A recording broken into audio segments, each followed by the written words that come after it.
국회가 최소 필요 경비만 남기고 특활비를 없애기로 결론 내렸습니다. 이 꼼수패기 논란이 일자 의장단 몫에 최소한의 경비만 남겨놓겠다는 것인데 시민단체의 반발은 여전합니다. 네, 문재인 대통령이 오늘 여야 원내대표와 청와대에서 오찬을 함께하게 되는데요. 어떤 얘기가 오갈지 관심이 쏠립니다. 정치권 이슈들 진수희 전 국회의원, 김형주 전 더불어민주당 의원과 함께 자세히 짚어보겠습니다. 두 분 어서 오세요. 네, 안녕하십니까. 안녕하세요. 어서 오십시오. 자, 문재인 대통령과 여야 원내대표, 교섭도 원내대표 5당 오늘 오찬이 있습니다. 오랜만에 이제 만나시는 것 같아요. 오늘 뭐 오색 비빔밥인가요? 그게 정식 메뉴로 나온다고 합니다. 이 협치를 아마 강조했다고 해석이 벌써부터 나오는데 어떤 얘기들이 오갈지 어떻게 예상하십니까, 김 의원께서는? 뭐 어쨌든 기본적으로 국회에 바라는 것은 정부가 원하는 어떤 최근에 어떤 규제 개혁과 같은 또 민생과 관련된 법안에 대한 협조 처리가 일차적인 것이고, 두 번째는 전반적으로 국회의 의미를 다시 규정하면서 국회 역할을 존중하는 뜻에서 협치를 해달라. 그리고 지금까지 사실은 먼저 이야기가 많이 시작됐습니다만은 개각 부분이 있지 않겠습니까? 그리고 여러 가지 많은 농림부 장관을 제외하고 개각을 미룬 것도 대통령 입장에서는 일정 부분은 야당이 추천하는 어떤 강요를 받아들이겠다. 이런 부분도 충분히 오늘 말씀 중에 나오지 않을까 생각이 들고요. 또 하나 최근에 남북 관계 문제에 있어서도 여러 가지 어떤 그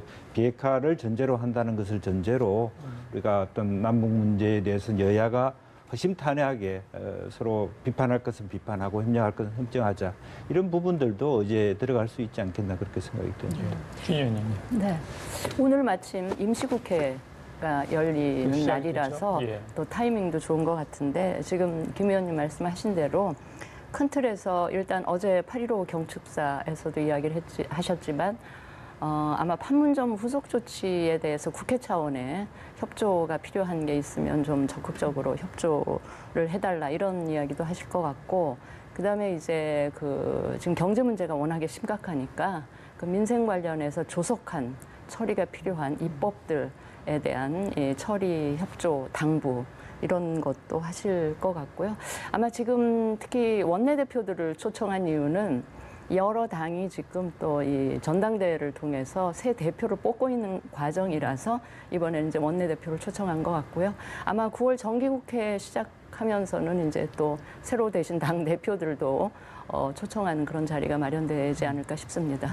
말씀하신 것처럼 당대표 회동도 곧 있지 않을까 싶은데 그 시기는 좀 언제쯤일까요? 아무래도 바른미래당과 정의당 뭐 이렇게 포함해서 모든 정당의 당대표가 구성돼야 되고, 바른미래당이 9월 5일인가요? 9월 2일이고요. 9월 2일이죠. 그래서 아무래도 그 부분까지를 완결돼야만 정상적으로 모든 분들이 함께하는 모습이기 때문에 지금 뭐 어쨌든 8월 25일까지 더불어민주당부터 해가지고 계속 9월까지는 사실은 8월 임시국회가 있어도 실제로 반은 또 전당대회 중이기 때문에 의원들이 마음이 바쁩니다. 이제 나름대로 셈법도 복잡할 것이고 이제 그런 것이기 때문에 9월 첫 주 정도는 돼야만 이렇게 어느 정도 이게 각 당의 새로운 당 대표들과의 협의를 통해서 일정을 잡지 않겠나 그렇게. 그리고 그때가 되면 이제 3차 남북 정상회담인가요? 아직 날짜는 정해지지 않았지만 그 회담을 앞두고 이제 만나시게 되는 거니까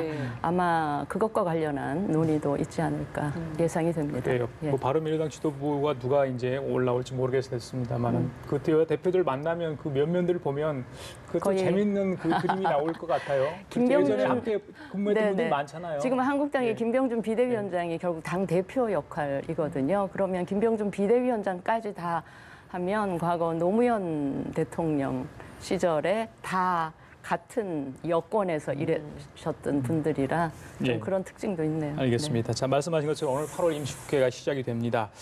여러 가지 현안이 많아요. 상가 임대차 보호법도 있고요. 전기요금 누진제, 여러분들 시청자들의 가장 관심이고 궁금했던 내용들, 또 최근에 불거졌던 국민연금 해법 논란, 충돌 지점이 많아요. 보니까 민생 현안들도 많고요. 좀 하나씩 해결을 해 나갈 텐데 어떻게 예상을 하십니까? 네, 그렇습니다. 그런데 기본적으로 국회가 여러 가지 어떤 특활비라든지 이런 부분에 대해서 굉장히 어떤 압박을 많이 받고 있는 부분이라 이번 물론 이제 방금 우리가 언급이 있었습니다만은 전당대회 과정에 있었기 때문에 얼마나 충실할 수 있을까 하는 부분들도 있습니다만은 의외로 어떤 그 협력할 부분들이 사실은 산자위라든지 이런 쪽이 많습니다. 근데 산자위 쪽은 의외로 그렇게 많은 어떤 상임위 분위기 자체가 쟁점이 막 격렬하게 격돌하는 분위기는 아니거든요. 네. 민생과 관련돼서는. 과거에 어떤 문광이나 뭐 교육 이런 부분들이 훨씬 더 첨예하게 했기 때문에 물론 논의를 작정을 하고 첨예하게 붙으려고 그러면 얼마든지 할 수 있겠습니다만 예. 전반적으로 기조가 그렇게 뭐 어떤 끈끈이 서로 간에 발목을 잡을 수 있는 분위기가 될 수 있을까? 그렇지 않을 것이라는 부분이고 예를 들면 전기세 누진제 누가 반대하겠다. 다만 국민연금 부분에 대해서는 상당히 많은 여야가 같이 하는 말하자면 복지부에 대한 질타가 있을 것 같아요. 이제 그런 부분에 대해서 여야가 스탠스를 같이 하면서도 세부적으로 물론 차이가 날 것인데 그렇게 대놓고 어떤 뭐 갈등을 만들어낼 수 있는 국회의 입장이 저는 아니다 그렇게 봅니다. 예. 네, 이번에는 국회 특활비 이야기를 좀 해보도록 하겠습니다. 앞서 일부 폐지 이야기가 있다 보니까 꼼수 폐지다라는 논란이 있어서 이번에 다시 방안을 내놓은 게 전면 폐지하겠다. 단 의장단에 특수한 뭐 최소 필요한 경비만 남겨두겠다라고 했는데 여기서 의문이 드는 게 그럼 의장단에 최소 필요한 경비가 무엇인가거든요. 이게 뭡니까 이게? 그러니까 저도 좀 국민의 한 사람으로서 유감스러운 게 어차피 이렇게 될 것을 처음부터 과감히 국민 여론 전면 수용해서 예. 전면 폐지했으면 좋았을 걸 요거 얻어먹을 거 실컷 얻어먹고 매 맞을 거 다 맞고 이렇게 하는 거라서 하고 나서도 별로 좋은 소리 못 들을 것 같고요.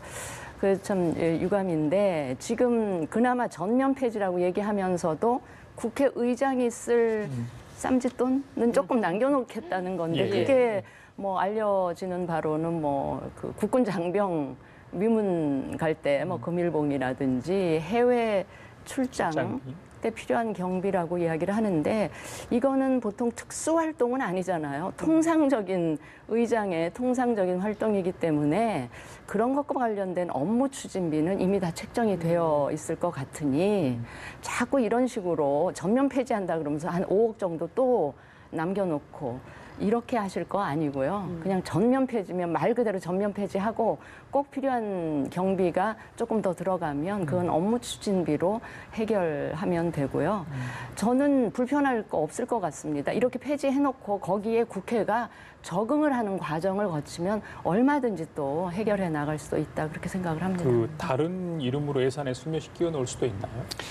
뭐 기본적으로 사실은 국회 사무처에다가 넣고 대외 활동비라든지 출장비를 할 수 있겠죠. 사실은 문제는 그동안에 예산에 대한 결정권을 국회가 갖고 있기 때문에 국회 사무처에서 올리는 건 너무 모든 정부에서 국회하고 마찰을 이루면 안 되니까 쉽게 들어준 경향이 있었거든요. 그런데 이거는 큰 틀에서 보면은 과거의 군사정부라든지 독재정권의 잔재입니다. 심지어 국정원의 예비비까지도 국회에도 넣고 뭐 각 부처에 다 넣었던 부분을 이제 털어내는 것이고 좀 더 명확하게 하고자 하는 것은 만약 정말로 서울시장도 예를 들면 제가 부시장시도 보니까 해병대도 가도 군인들한테도 주고 경찰한테 줘야 될 여러 가지 그동안에 해왔던 일들이 있어서 충분히 명백하게 밝힐 수 있는 그런 예산으로 짜야 됩니다. 예. 뭐 연말에 어떤 경비대도 뭐 위문도 해야 되고 그런 부분에 대해 사무처도 얼마든지 해서 정당하게 요청해서 그걸 받으면 되는 거거든요. 예. 또 예비부도 좀 남겨둘 수도 있고요. 사실 그래서 무조건 다 폐지하라는 것도 저는 실제적으로 그 말은 맞습니다만은 일에 있어서 할 수 있는 여지는 정확하게 항목을 만들어주라.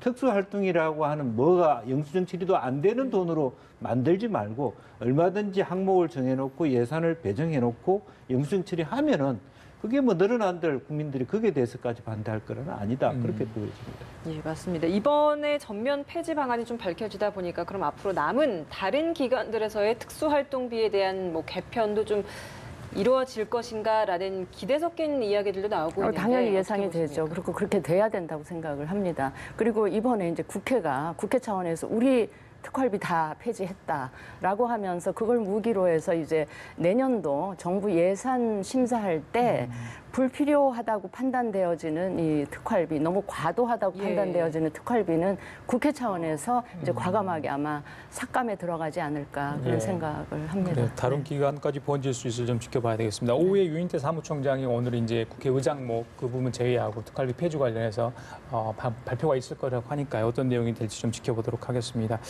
그 한국당 중진 의원들을 중심으로 이 건국 70주년 기념식을 별도로 어제 했습니다. 그래서 건국절 논란이 다시 좀 되고 있는 상황인데 민주당 쪽 의견 또 이제 한국당 쪽 의견이 워낙 팽팽합니다. 그래서 이 역사 논쟁 관련해서 좀 시기적으로 적절한지 부분도 여러 가지 얘기 많이 나옵니다만은 이 부분 잠깐 짚고 넘어가겠습니다. 네, 의원님. 뭐 김병준 비대위원장도 역사적 해석은 여러 가지 있을 수 있다 이렇게 얘기를 했지만 우리가 보는 가장 핵심적인 것은 이게 서로 19년 안과 48년 안을 대척점으로 볼 것이냐. 역사 속에서 두 가지 의미 있는 것으로 서로 상호 의존적으로 서로 이해할 수 있는 것으로 만들어주는 것이 정치의 몫인데 19년 팀과 48년 팀으로 쪼개서 싸우는 그런 것이 되고 우선은 건국이라고 하는 말 자체도 이제는 다시 한번 생각해봐요. 우리가 언제 건국을 했냐. 어떻게 보면 당군 때 건국했다 이런 얘기도 나오는 게 현실이거든요. 그래서 기본적으로 실제적으로 그 논의를 들어가면 뭐 친일파 때문에 그렇다 이렇게 여러 가지 정치적 해석이 있기 때문에 그렇게 되면 국론이 분열되는 법밖에 아닙니다. 그래서 기본적으로는 다시 한번 차분하게 말하자면 이승만 대통령이 어차피 임시정부의 수립을 넣자라고 한 장본인이만큼 19년의 적통성, 임시정부의 적통성과 그리고 미국과 영국, 뭐 일본, 프랑스 등 다른 나라들이 과연 그것에 대해서 얼마나 의미를 부여하느냐 사실은 그런 정도는 아니란 말이에요. 우리나라가 광복절도 있고 광복을 했으면 됐고 또 사실은 48년에 공식적인 우리나라 정부가 남한 정부 수립하면 그대로 인정하면 예. 자연스럽게 뭐 서로 배치될 게 뭐가 있습니까? 그런데 이건 아니면 이거다라는 방식이 오히려 더 정치권이 내세우는 건 저는 적절하지 않다 그렇게. 예, 준 의원님. 네네. 지금 김 의원님 말씀에 저 전적으로 동의를 하고요. 저 19년이냐 48년이냐 하는 거는 국가의 형태를 어떻게 볼 거냐. 사실 우리가 1910년에 일제 강점을 당하면서 국가가 완전히 소멸된 것으로 보느냐. 이 국가는 존재했으나 단지 주권을 잃어버린 것으로 보느냐. 뭐 이거를 좁게 해석하느냐 넓게 해석하느냐에 따라서 달라질 수가 있기 때문에 저는 이거는 좀 소모적인 논쟁이라고 봐서 최근에 바른미래당에서 이 이념 다툼 할 필요 없다. 이 백해 무익하다. 예. 그러니 우리가 이 기념일로 하고 있는 개천절은 개천절대로 또 광복절은 8.15 광복절은 광복절대로 우리가 정부 수립일이라고 하는 것 1948년 또 제헌절 이런 것대로 다 독특한 의미를 살리면서 우리가 기념하면 되지 않을까 싶은데 이제 한국당에서 이런 논쟁을 자꾸 촉발하는 거는 최근에 김병준 비대위원장이 또 이 가치 논쟁, 뭐 정책 논쟁으로 이제 끌고 가는 그 연장선상에서 8.15 광복절 즈음에서 다시 이게 불거진 것 같고요. 또 한간에서는 그런 지적도 있습니다. 이제 워낙 한국당의 지지율이 지금 답보 상태잖아요. 그리고 지금 지지율 조사 보면 한 10% 오늘 나온 결과는 20% 정도 그래요. 올라왔습니다. 그 정도는 과거의 전통적인 보수 층보다는 적은 지지거든요. 그러니까 기존의 보수층이라도 결집을 해보고자 하는 그런 정치적인 의도도 깔려 있는 거 아닌가 그런 분석을 하시는 분도 계시더라고요. 그렇군요. 예, 네. 이제 내일이면 한국당 김병준 비대위 체제가 출범한 지 한 달이 딱 되는 거잖아요. 네. 그러면 한 달 동안의 김병준 호를 좀 평가하신다면 몇 점 정도 주시고 싶으십니까? 글쎄요, 구체적인 수치로 점수를 제가 하는 거는 조금 적절하지 않은 것 같고요. 다만 이런 게 있습니다. 이제 김병준 비대위원장 입장에서는 지금 선거 때도 아니고 자신이 이 한국당 당내에 뭔가 이렇게 기반이 있는 것도 아니고 하기 때문에 인적 청산을 하기는 그런 동력을 갖고 있지도 않고요. 지금 상황도 아니고 하다 보니까 이제 가치 논쟁이나 이념 논쟁으로 끌고 가시는 것 같은데 문제는 뭐냐면 우리 국민들이 느끼기에 어떤 정당이 이제 한국당이 바뀌어졌다라는 거를 가장 효과적으로 인식하기 위해서는 사람이 바뀌어야 되거든요. 그러니까 이제까지 한국당에 대해서 국민들이 부정적인 그 인식을 갖게끔 만든 그 대표적인 상징적인 인물들이 있잖아요. 예. 그런 인물들을 청산한다, 정리한다 이런 조치가 없이 그냥 정책 논쟁만으로 끌고 가면 국민들이 보기에 그냥 말로 하는 것이지 뭔가 가시적인 조치나 행동으로 보여지는 것이 없기 때문에 그 한국당이 혁신됐구나 하는 체감을 할 수가 없고요. 그래서 지금 저렇게 지지율이 답보 상태에 있는 거기 때문에 저는 그렇게 생각을 해요. 예. 굉장히 어렵겠지만 정책 논쟁, 가치 논쟁만으로는 그 필요 조건이긴 하지만 인적 청산이 없이 해가지고는 충분한 조건은 못 된다. 그래서 아마 인적 청산을 아주 소수라도 하지 않으면 이 상황이 그러니까 김병준 호가 나중에 제가 이거는 섣부른 판단이나 평가일 수는 있는데 썩 성공에까지는 이르지는 못하지 않을까. 예. 인적 언제쯤 청산이 생각을 필요할 것이다. 네. 언제쯤 하는 겁니까? 이 가치 논쟁, 그러니까 정립을 먼저 하겠다는 것 같은데 인적 청산의 시일이 그렇게 오래 걸릴 필요가 있나요? 사실 인적 청산이라고 하는 것은 총선이 가까워져야만 훨씬 더 손쉬운 부분이고 또 기본적으로 내년에 들어갔었던 전당대회를 다시 대표를 만들어가는 그 시점이 될 수 있을 텐데요. 제일 큰 문제는 이제 어렵사리 어쨌든 김병준 비대위원장께서 여러 가지 어떤 정책과 가치를 내세우고 앞에 있었던 뭐 말하자면 홍준표 체제보다 훨씬 유연하게 좀 더 소프트하게 내용으로 접근했다는 것은 좀 뭐 긍정적인 지표라고 할 수 있는데 혼자 한단 말이에요. 지금 비대위원들이 보이지 않고 혼자 원맨쇼 하듯이 보이는 거고 그것은 지금 당의 중진이나 일부 당의 의원들이 지켜보겠다. 같이 참여하는 것이 아니라 혹시 한 수라도 수가 틀리면 반발할 수 있는 여지가 잠복 상태라고 보여지기 때문에 오히려 빨리 할 수 있는 부분은 예컨대 8월 정기국회에서 전향적으로 좀 국민과 친한 어떤 의회에서 좀 협조할 것은 협조하고 또 비판할 건 비판하는 이런 전면적인 의원들의 태도 변화를 통해서 비대위원장이 평가받아야지 비대위원장이 말 한마디로 평가했다가는 그것이 전체의 의중과 같은가 괴리하고 있을 수 있다는 부분이 있기 때문에 아직은 섣부르게 평가하기는 어렵다라고 하는 측면이 있을 것 같아요. 예. 총선이 다가오는 뭐 내년 초 정도가 인적 청산의 중요한 적기일 것이다라는 이야기를 해주셨는데 사실 지금 한 달 정도가 지났기 때문에 뭐 추석 지지율이 이제 추석이 지나고 난 이후의 지지율이 한국당의 성패를 가를 좀 중요한 시기다라는 이야기도 있었거든요. 근데 그렇죠. 뭐 예. 그때 지지율이 이제 또 조금이라도 반등을 하는 상황이 보이지 않는다면 사실 연말까지로 계획하고 있는 비대위 체제도 그때까지 끌고 나가기 또 어렵지 않을까라는 그게 생각도 아마 있거든요. 딜레마입니다. 초기에 확 이렇게 모든 개혁이 새로운 비대위원장이 왔을 때 같이 어깨 걸고 갈 수 있는 핵심 멤버들을 짜고 청산을 하지 않으면 제 판단할 땐 영영 청산하기 어려울 수도 있겠다. 본인이 그냥 그 중에 구성원 중에 한 사람으로 그냥 같이 가는 것밖에 안 되는 예. 그런 가능성이 오히려 더 높아지지 않겠나 시간이 갈수록. 예. 그러니까 김병준 그 호의 예. 태생적인 한계는 저는 시기라고 봅니다. 그 김종인 비대위원장이 그 등판했던 시기는 바로 총선을 앞두고 있어서 그렇죠. 예. 공천을 통해서 뭔가 인적 쇄신을 국민들한테 보여드릴 수가 있었지만 지금 김병준 비대위원장은 그럴 시기가 아니어서 그게 이제 예. 김병준 호의 한계라면 한계라고 볼 수가 있겠습니다. 알겠습니다. 민주당 전대 얘기 좀 하겠습니다. 벌써 이제 후반전으로 접어들었는데 초반과 달리 좀 더 과열되는 양상을 보이고 있습니다. 특히 이제 그러니까 탈락했던 주자들이 본선에 나온 후보들을 공개 지지하는 바람에 이걸 당 선관위에서 이제 구두 경고까지 했습니다.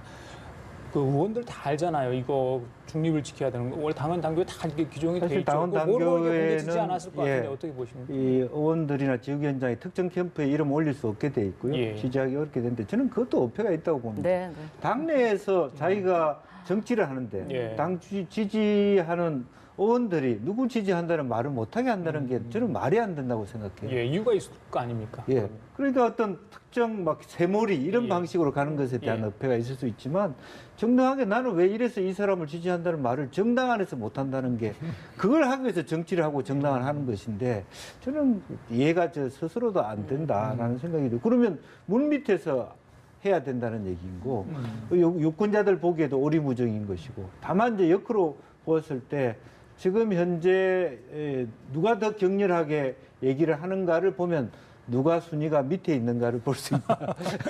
그런 말씀만 드릴 수 있겠습니다. 저거는 정치하는 사람들한테 정치 활동하지 말라는 얘기나 마찬가지고요.